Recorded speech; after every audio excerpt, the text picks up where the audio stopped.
realize, hey, everything you just said again. Oh my god. Okay, so oh no! Sorry, bit of a technical issue there. So my entire breakdown of that last fight was just cut out. But as I was saying, I believe the main reason why Secret Seekers lost that fight and ultimately the game was that they were able to get that nice steal, but then afterwards they just stayed around for too long. They were trying to fight as well as run away, which just doesn't end well usually. You have to just do one or the other, and they chose to fight instead, which just resulted in their whole team dying. It was nice from them, especially by Chiron, a very confusing name, but he's playing the Shibalanke in this game. He was able to use that ultimate to kind of cause panic on the side of Waffle House, which led to them losing the Fire Giant. But then afterwards, they just stayed around for too long, and then they just got picked one by one. And then with Fire Minions running down the side of the Gold Fury pit, they were just ultimately just lost the game. Yeah, no, it's really unfortunate to see that one. Um, as That's definitely a game that I think Secret Seekers are going to be kicking themselves for. They definitely could have won that one. Um, as We're going to be, I think, popping into game two pretty soon. But I mean, just looking at the damage numbers here, I mean, Patroclus absolutely showed up in that game. I think he's my MVP for sure. He was amazing going for dives. He was amazing picking up kills with that execute. I mean, he hit a lot, but he did miss some. Um, but he was able to get so many kills off of it, and so many. I think he got two triple kills that set, or that game, I should say. As he ends at 10, 2, and 14. Whoever has him on your fantasy team, you'd be very happy with that one. Excuse me. And yeah, I mean, he's definitely my MVP for this game as well. He was just unbelievably tanky on that Achilles pick. Just he only died two times in that game, and I believe one of them was kind of a misplay going into that gank into that tower dive onto the Kukulkan early on. But yeah, definitely an outstanding performance from Patroclus. Yeah, no, I think we got to give credit where credit's due. Even though they died to Gold Fury, I think having the mental to be able to come back and realizing that mistake, laugh it off, and then come back in is really, really important for Waffle House to be able to keep themselves afloat in that match, considering how close it was. I mean, yeah, the man was capping out on fizz protections. I'm not sure what the mitigations are of having that much above what is needed. But very clearly, it was very difficult for anyone to be able to kill him. Uh, but yeah, just looking at builds right now, I mean, I'm interested to see. I might ask virtually after this game why he decided to go for the Bumbus Hammer. Maybe he just wanted to get that stim up as much as possible for the auto attacks, considering he didn't build a lot of attack speed. Um, as he actually is at 2.2, so it's not that bad, to be fair. But yeah, I mean, it's pretty standard stuff across the board. No stacking from either mid laner. Surprisingly enough, I think I would have wanted to see maybe a Warlock staff coming out of Gaba, especially considering that you're playing a defensive mage, as we're going to seem to be going into the match right now. Yep, looks like we're going to be going in to this one now. I think that they're going to have to do some target bans. They're going to go for Persephone coming out of Waffle House. Maybe that's a targeted ban for Gaba. Um, a new Persephone one trick. Shout out to I think it's Oath who plays Persephone all the time. As we're gonna get a pretty standard ban similar to last game. As we're gonna be going. What are you Oh trying to God, just type? please stop. Nope, that wasn't even a pun. I'm gonna ignore you on that one. Yeah, pretty standard bans, pretty same stuff as last game. Really nice to see the Freya. I think you're gonna have to ban Mercury on the side of Secret Seekers. I think you just have to, as they're not going to. They're gonna ban the Collie instead. Are you gonna lock in Mercury instant lock? I would if I were you. Yeah, I mean, very surprising to see them not banning the Mercury unless they're picking it up for themselves after the impact that Mercury made that game. I mean, there were a few hiccups around the mid game, but once he got to that level 20 phase where he full started right on full build, he was just made such a large impact in the game. And I'm surprised Waffle House does not pick out that Mercury first. Yeah, I I would mean, have expected it.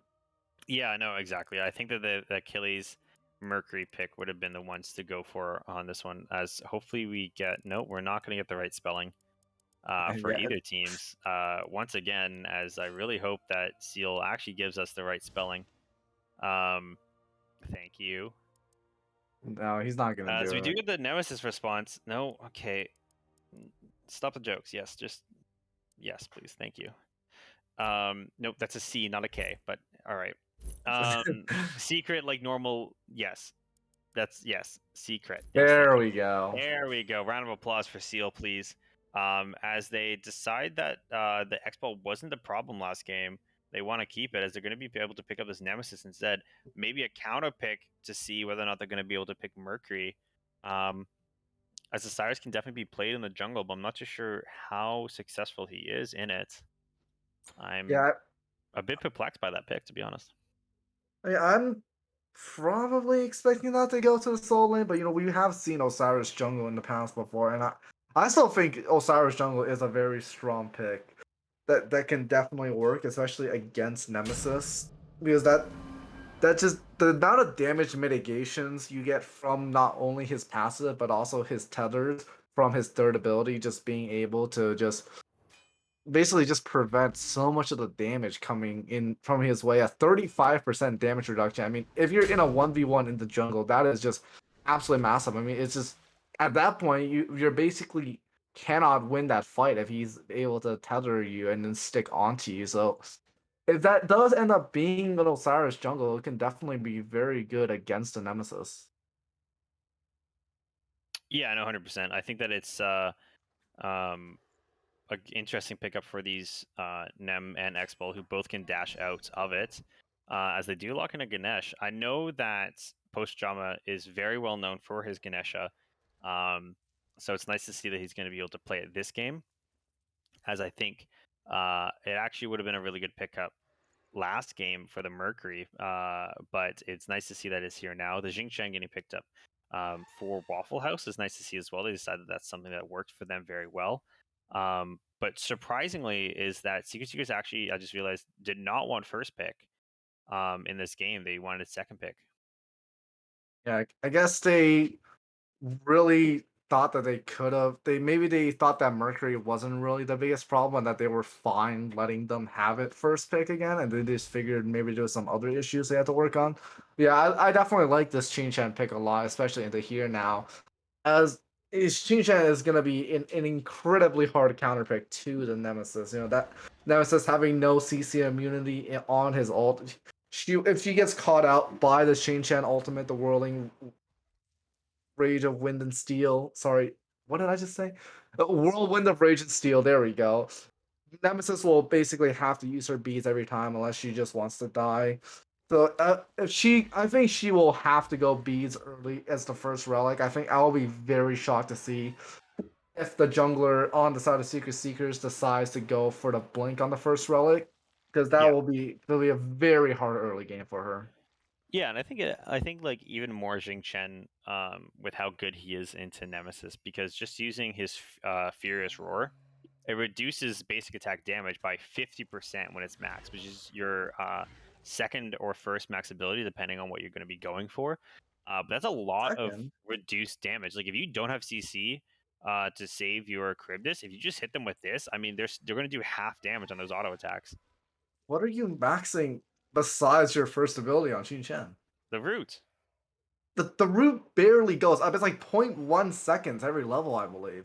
Let's Yeah, check. 0.1 seconds every level. I would Nah, no, you're not maxing your two. You're maxing your one. I don't know what I you're mean, if saying. you're not maxing your leap, are you actually a Jing Chen player? Let's be honest.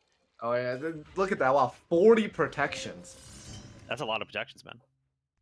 Yeah, you're That also not actually gonna is a be. lot of protections early, but it's never worth it.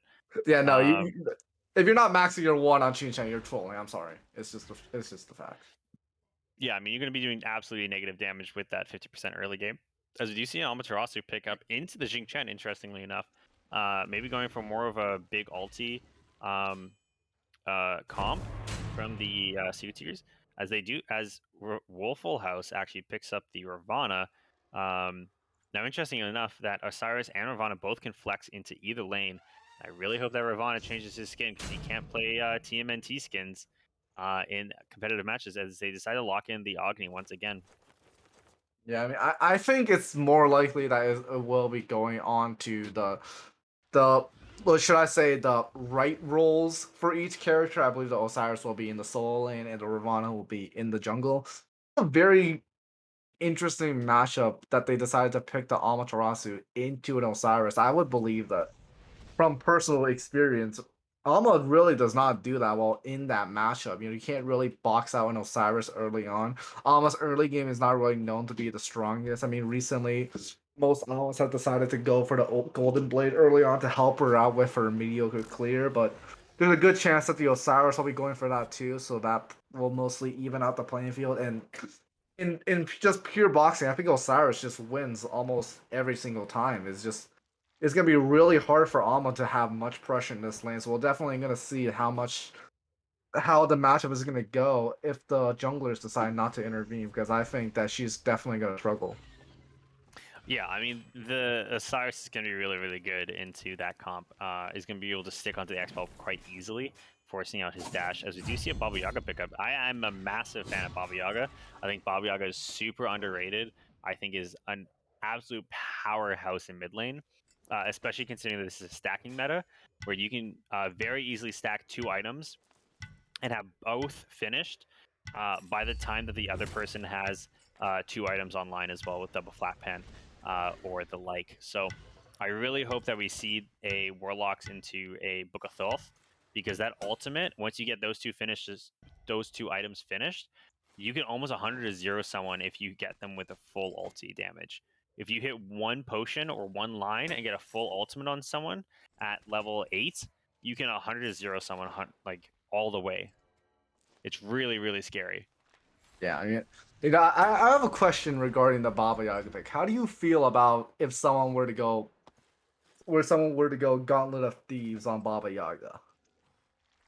I mean, I think it's actually really decent. I think if Yeah, I think your I support is not doing it, I know that when Baba Yaga was first a thing, people were playing her in solo lane with those stacking items, and that it was actually doing very, very well because you have that a massive amount of damage with stacking damage items, and then you have defense with the stacking protection items. That being said, it's almost always going to be the supports getting um, the same item, so it's gonna be you're losing a lot of that stacking potential if two people have the same aura items that don't stack.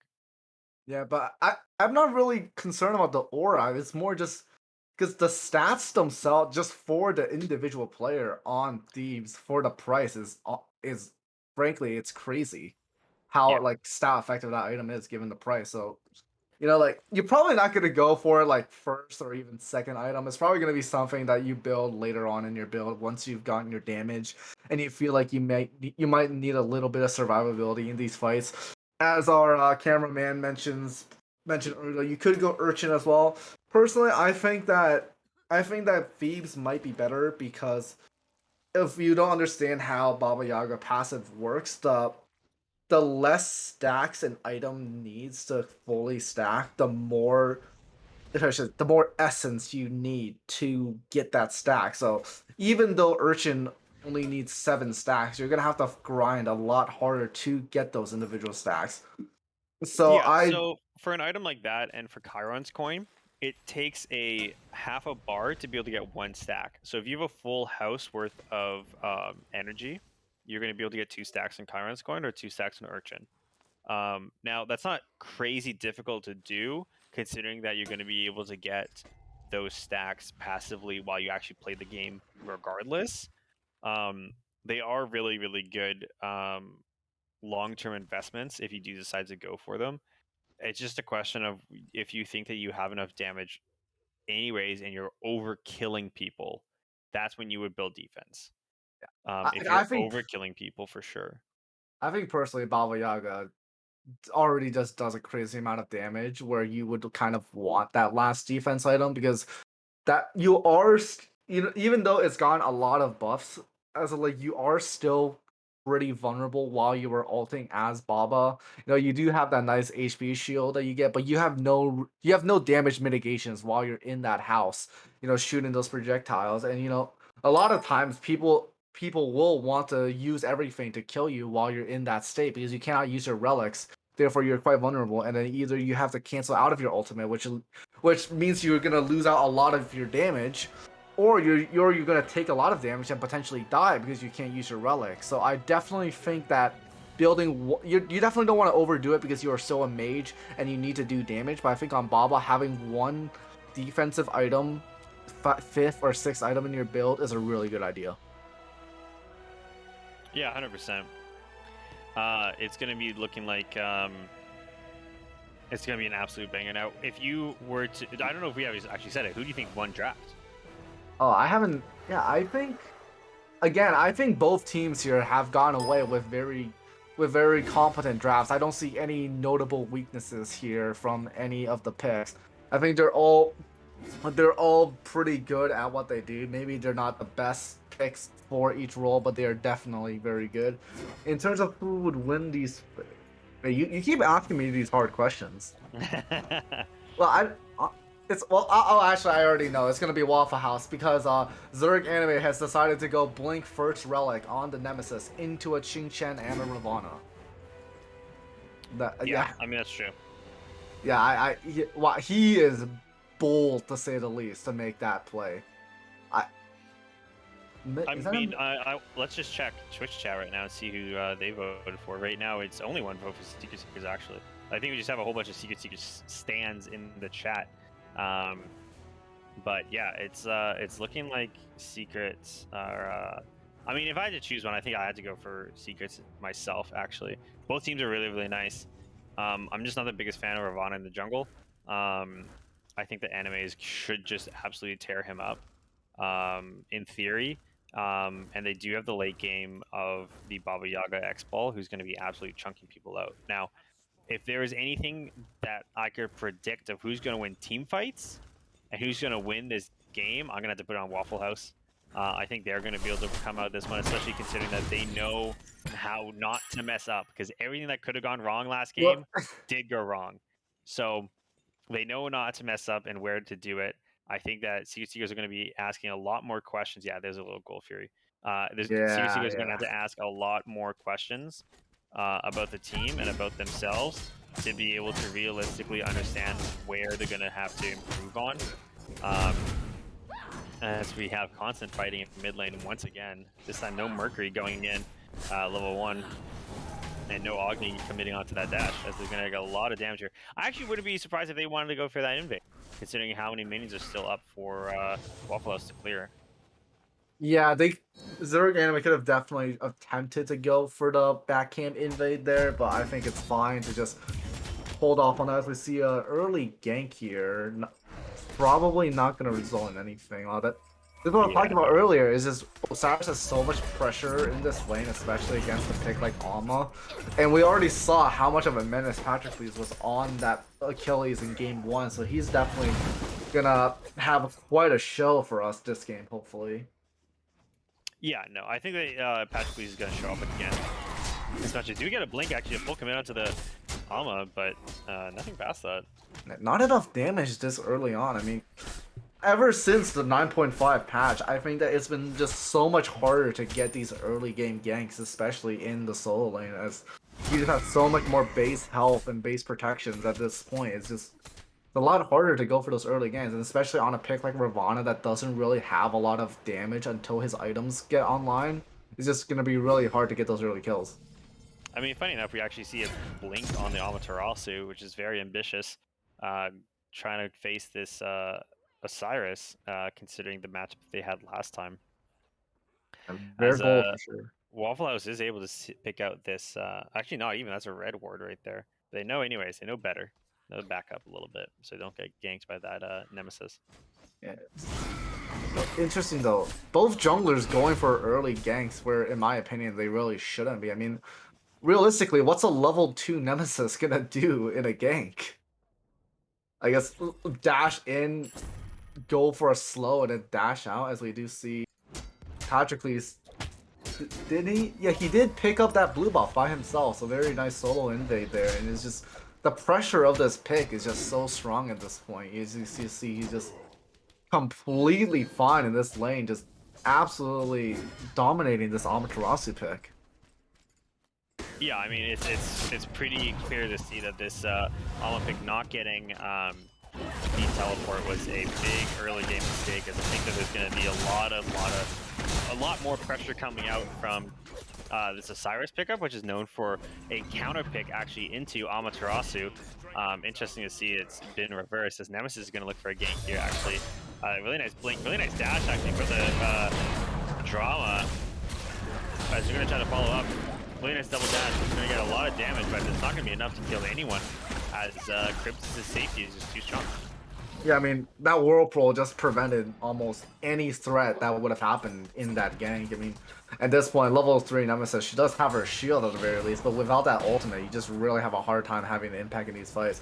But she was able to help them manage to steal a purple buff, so, you know, not able to get the kill, but at least able to get that. Wow, she's 2 levels behind. How did that happen? Yeah, I mean, Ravana's just farming. I really like the Ravana actually hitting. Like to see Ravana go even further. Like I said last game, I think Virtually was a very kind to Anime of not invading back camps, and I think he should really be punishing this way harder in this second set. I mean, Zerg, I mean, we saw she was kind of hovering around that duo lane for such a long time, and I guess it caught up to her. I mean, now she's only 1 level behind by it. I imagine Virtually is probably very close to level 6, as he's probably going to backs pretty soon. Still holding on to that tier 1 item. He's probably going to be getting, I'm assuming that's going to be either a Hydra's or a Transcendence, depending on how he wants to play this. But either way, he's going to be having a huge power spike over Zerg Anime, which appears like she is going to go for the Golden Blade. As we know, that item helps you clear a lot, but it doesn't help you a lot in these ganks or in these 1v1. So she's definitely going to be struggling a lot until she's able to get some of her more damage-oriented items online. Yeah, I mean, and Anime was able to come over and secure the blue buff, so that Alma is going to be able to get some sort of mana regen, as they're really struggling with it right now. But Osiris is just on the hunt 24/7 with this amount of punishment that's coming out of him right now. Oh, look at that player damage. Agni, 5 minutes in the game, 0 player damage. That He's is yet to hit anyone with damage this game. that is frankly quite shocking. Like, he hasn't even like singed the toes of someone with his first ability yet. I mean, like, Not quite, you know. yes, that is wow. I mean, to his credit, he's still staying even in this lane, so I guess it's not really that much of an impact. But wow, 0 damage in 6 minutes is honestly, it's kind of an accomplishment. Yeah, no, I mean, it's an interesting feat to have. As long as we don't have, oh, Patrick Lee's gonna get a really nice solo dive there with the Ravana, again putting an immense amount of pressure on Cactus Arms. They decided that Cactus is the weak link that they're gonna try to punish this early to mid game. And if there's a target to punish early, it's definitely gonna be an Amaterasu with Yeah, Blink. I mean we've seen it in both games. I mean, in the first game, I think the pressure was not due to the pick, but because he misplayed and managed to die early on in that game. Oh, now Agni finally managing to get some player damage. Very nice. As I was Very saying. nice, love to see it. Almost as much as the Nemesis. As I was saying, yep. I think this game is definitely down to the pick. I mean, he picked the Amaterasu into the Osiris, which I think was a very questionable play to say the least, and also into the Qing Shen. I mean, those are two Yeah. counter picks that just make you so much less effective as an Amaterasu. I'm really questioning that pick. Yeah, that I believe that they could have definitely had a lot better options. I mean, I don't think the Achilles was bad. I don't think much really wins against an Osiris in lane, but you could have definitely picked something that could have at least managed to stay safe in that lane and farm up. It's just I feel like Alma was really just not the pick here. Yeah, I mean, it's But nice to see very that low Virtually is putting out again. the pressure. I mean, the man is going for a full dive, and he just gets it easily. Not worried about anything, gets the immune for the damage, but the jungle is going to be able to come over, try to get some stacks on this one, as the mid laner as well is going to be able to get that kill. Gabba, like I was saying before, really, really strong, and a really nice ultimate for the punish on this one. He decides to go up, down, instead of over the wall. He really wants this smoke right now with Cyrus, as they're going to be able to dash straight through him, and the Jing Chen's going to finally show up, but he's just going to walk right back out again, as they're not even going to pick up the chalice. Yeah, bit of an overcommitment there from Waffle House, in my opinion. I think after Patroclus got the kill onto the Amaterasu, they should have just left immediately. I think he was in that position. He was gonna die no matter what. You know, you dove a tier one tower this early in the game. I think that's just expected to happen. So you kind of just have to let that go. But I guess Patroclus looking to get some revenge, just unfortunately fell short of getting that kill and ultimately died as a result. Yeah, it's definitely something that is going to be looking for another punish here. Actually, the blink and the double dash to be able to keep up with the Kleena is, sorry, not Kleena, apologies. That's going to get the nice ulti to be able to walk out. Even better stun just to get a little bit of poke damage. I mean, that's just the safety of this pick. I mean, it's so hard to just gank this character when you have essentially what is 4 seconds. We see Oh another no, this cactus lane is arms. just this lane has just been a bloodbath in Yeah. both games so far. Just Cactus Arms just really just having a hard time in these two games. Yeah, and really just not getting any help from Anime either. Just decides that that's the lane that's going to suffer, and he's going to play weak side and hope that uh, Arkin is going to be able to hard carry the other side of the map. I mean, at this point, when you're when you're Oh, nice playing, okay, Shen ulti actually. Huge damage. There's no stun from the Agni, but that's going to be enough to be able to kill Postrom and get caught out with a lot of CC from the jungle and the mid. As Gava's just going to try to even up some damage here with that ultimate, but interestingly enough, not going for the Book of Thoth second. yeah, just a bit of an overstep there. But as I was talking about before, I think when you're the jungler and you're playing a hyper carry like Nemesis, at some point you have to just, you have to just save yourself. You know, already 2 levels down, you have to just Nemesis has to farm to that late game to just have too much any impact in these fights. So I think you really can't afford to be helping your soul laner who's already 3 levels down, and you're also very unlikely to get a kill on this level 11 Osiris at this point. I mean, going double physical procs is gonna be nearly impossible for Nemesis to kill him at this point until she gets her penetration online. So I think at this point you kind of just have to just let Cactus Arm suffer. I Yeah, mean, I there's not mean much to do. this is gonna push over into the jungle. I mean, he's already doing it right now. Look for invades. I mean, if Ravana's not going to do it, Cyrus is definitely going to, um, as there's a lot of pressure coming out from this jungle solo um, team comp, and that's something that I think a lot of teams are going to have to look out for, as they're just going to go for some pretty standard fights right now. As Amaterasu, I think, is just going to do everything to avoid this Osiris as much as possible. As they are just going to walk away. But yeah, it looks like they're just going to be setting up, getting some wards set up for this Cold Fury, and looking for any picks that they could get on the way. We do see the Nemesis ult being used. Nice Ching Chen Nice ult. Jing Shan ulti. No stun, unfortunately, onto post drama, and a nice ulti to trap the two, but there's going to be a full commit onto the Agni bomb. They're going to be able to get a free kill. There's going to be a full dive, actually. 5 Oh my people. god, the Really nice stuns damage! from Waffle House. That is absolutely crazy good team fighting from the team from Waffle House. I mean, that was clean. That was as clean as you could possibly Oh, get. here we go Just a again. straight Here we 4 go kills. again. Here we go again. Now, please don't die to this once again. I mean, I know it's early, but No, I mean, I turning think they've quickly learned into from a their one-sided mistakes. game right now. 4K up. It's about to be a little bit more, about 5, almost 6K. Yeah, almost 6K on either side. I really hope that Seekers has an answer for this, because they Waffle House decides not to go for a late game team comp, but it doesn't really matter if you're putting out this much pressure this early on the Ravana pick from Virtually. I mean, that was an amazing rotation from Patroclus, going into that fight and landing a 3-man Lord of the Afterlife, really just doing so much damage onto the members of Secret Seekers, and then they just all died and just got a Gold Fairy to just turn the fight around. I mean, just an absolutely amazing play coming from the solo laner. Yeah, it looks like they're just going to try to punish as best they can. Really nice lead there from the Jing Shen to get away from the Amaterasu. Again, another counter pick. Able to just walk out of that one. Can't really stun him when he's midair and out of the way. As, yeah, I mean, Secret Seeker's going to have to look for a punish somewhere. I mean, you can't really gank the Charybdis at all because of the easy escapes. You can't really gank the Osiris, how far ahead he is right now. The double stacking on the Ravana is actually pretty scary too, because there's going to be a lot of damage pumping out of him very early on, as they're just going to get to really kind of walk around the jungle and do whatever the hell they want. Yeah. As I think Alma is sticking around, it's not going to be a kill here, but um, ambitious to say the I least. think the only way for Secret Seekers to come back from this game, in my opinion, is to try to get killed as Agni potentially.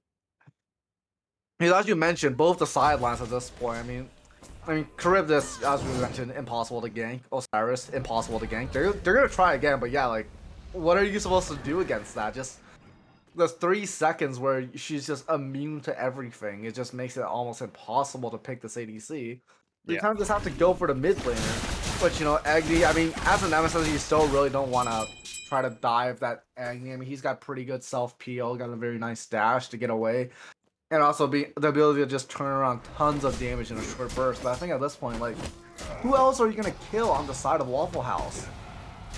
Xin Chen, one of the hardest, in my opinion, one of, if not the hardest Guardian to kill in the game. A Ravana that's level 14 with Soul Eater, that's just gonna heal up as you have no anti-heal. Or the level 13 Osiris that's tearing through your entire team and is looking like he's gonna be getting full 3 defense items at this point. I mean, like, how do you come back from this? This is a very tough position for them.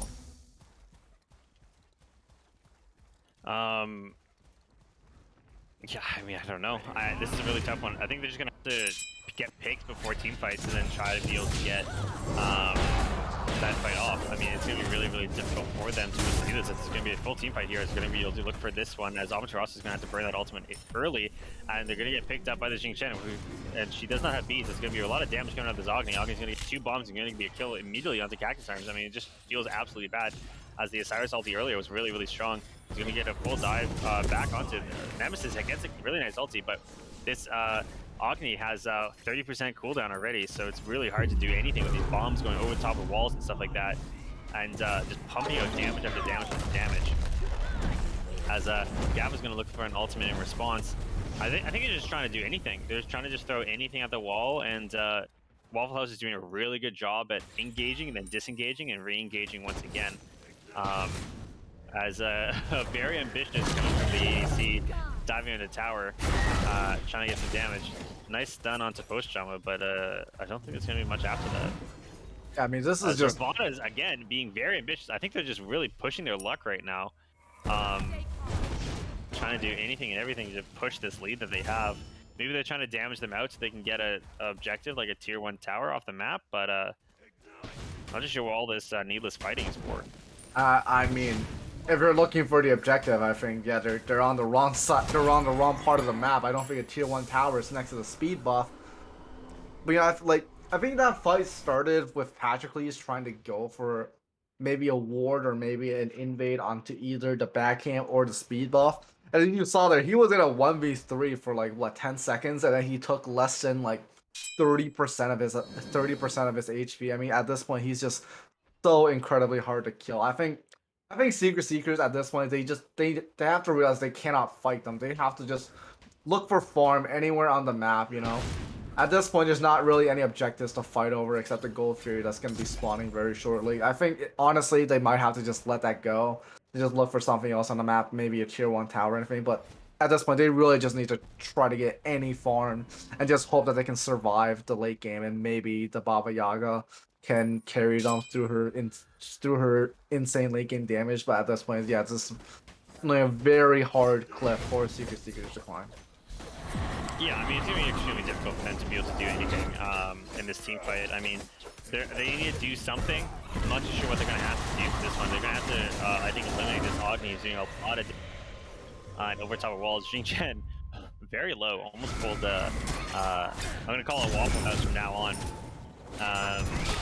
But yeah, I mean, they're not going to be able to do a lot to this to their team right now because they're just so tanky and doing so much damage. I mean, there's a 3-level lead in solo, 3-level lead in jungle, 2-level lead in mid lane, and Gab was the one who's doing well on the team.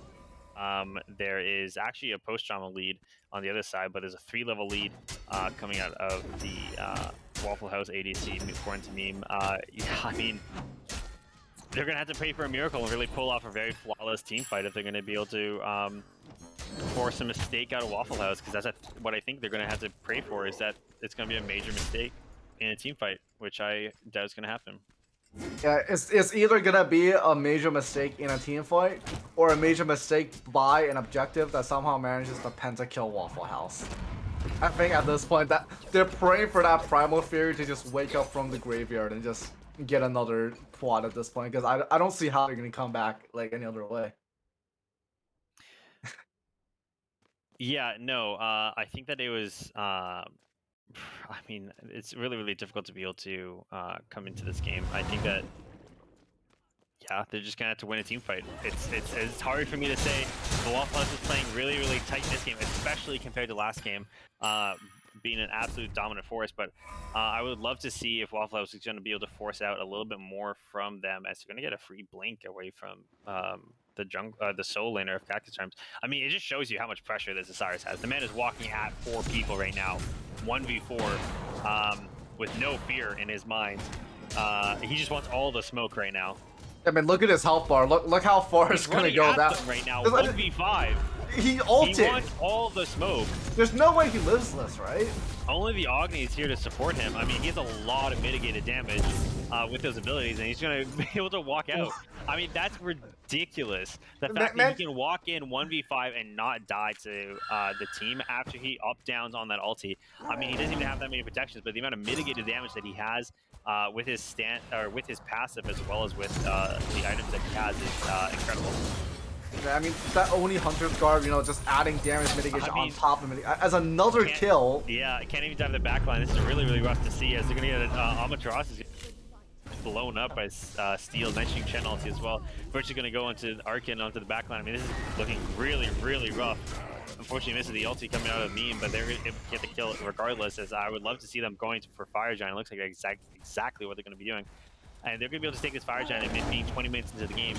What it feels like a extremely long game really isn't, as they're going to be able to take this Fire Giant for free. There's not a lot of possession. They're actually going to dive Gabba up in the tier 1 tower, and they're going to be able to get that kill pretty easily and get that tower, as they're going to be pushing this Trebuchet at the exact same time, as that was a full deicide for Waffle House against Sea Seekers, as it looks like the Agni is going to try to pull a Gold Fury move that they did last time, as the rest of the team is going to be pushing up and trying to get this tier 2 tower. I would love to see them pushing and getting towers off the map right now before the rest of the teams of Secret Seekers comes up, so they're able to clear all that out before going for Phoenix dives, as there's actually a lot of towers for them to take and a lot of extra gold available for them. Yeah, I mean, they are what at this point, 15k gold ahead, and they still have 3 more towers to take down. I mean, and look at that XP and gold graph just shooting up. They surrender? Is that allowed? Don't think that is, but I tell you what, What? I don't think it would have made much of a difference. But that is going to be a Waffle House victory, as a 2-0 is going to happen for them. Yeah, I mean, not the ending that any of us wanted, but I mean, an absolute dominant performance from Waffle House, twice as good as the last game that they had against the Secret Seekers. I mean, that's a rough way to end the game, but hey, I mean, look at the stat lines, look at the damage. I mean, it shows for themselves how dominant that game was for them. I'm definitely gonna have to talk to Secret Seekers and see what's up with that. But the morale must have been absolutely bottom of the pits for that to occur. But unfortunate game for sure.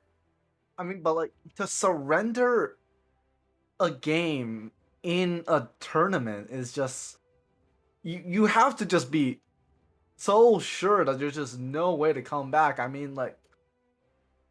a level, I agree with them that there was almost no way to come back from that fight. But I think it's just very unsportsmanlike to just surrender a game like that. I mean, like, you at least give them the respect of, like, give them the satisfaction of winning the game. I think that's just, if to put it bluntly, I think they were kind of being sore losers. I mean, I'm getting some word right now that there was some inter-team conflicts. Actually, that seems to be the issue here. As there was a major disagreement, and one of the players said that he just straight up needed to go So I'm going to be able to follow up for that one. But I apologize for everyone who is watching, um, as that is going to be another win for Waffle House. I mean, they're looking really, really strong right now. As we're going to be doing that free win for everyone who watched. I mean, maybe we can get an interview from some players to see if anyone is going to be able to come in here. Let me just quickly ask the captains. Um, but I mean, dominant performance. I mean, it was clean from the very start to the very end. I think MVP for me has to go to Virtually, who is an absolute monster in this set. Um, but yeah, I mean, we currently have now the winning team of Waffle House captain Joy Wolf. How's it going? Howdy. Howdy. Yeah, just gonna have the full squad here. I just want to ask what would the event. Oh my goodness, there's so many people in here. Um, how I think this is the entire team. Yeah, Who is that's the whole dragging all these team. people in? Who is doing this right now? It is not me. My God. Anyways, yeah. I mean, congratulations on the win. It was pretty clean back and forth. The first question I have to say is, what happened at that Gold Fury? Yo, Gold Fury for MVP, Uh, honestly. Well, I it's not will every say, day that a Gold Fury gets a Quadra. I Yeah. will say, that Primal Fury in game one had a better stat line than all 5 members of Secret Seekers, which Yeah. it actually blows my mind. I Yeah, called but the man himself meme, who unfortunately was responsible for that play, is muted right now. Does he have anything to on, say for bro. himself? My fault. I didn't call gold. You into Uh, it. I mean, very clearly you made a meme out of it. yeah, well, I mean, living up to the name, Yeah, you gotta do what you gotta Username do. does check out.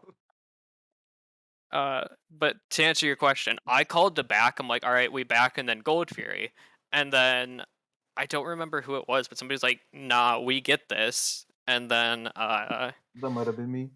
yeah, Gold Fury just kind of went on a rampage, took everyone out. I'm glad I was dead for it, so I got to watch it. Yeah, it was You're pretty funny glad for everyone else to watch as well. Actually, you take no personal responsibility for that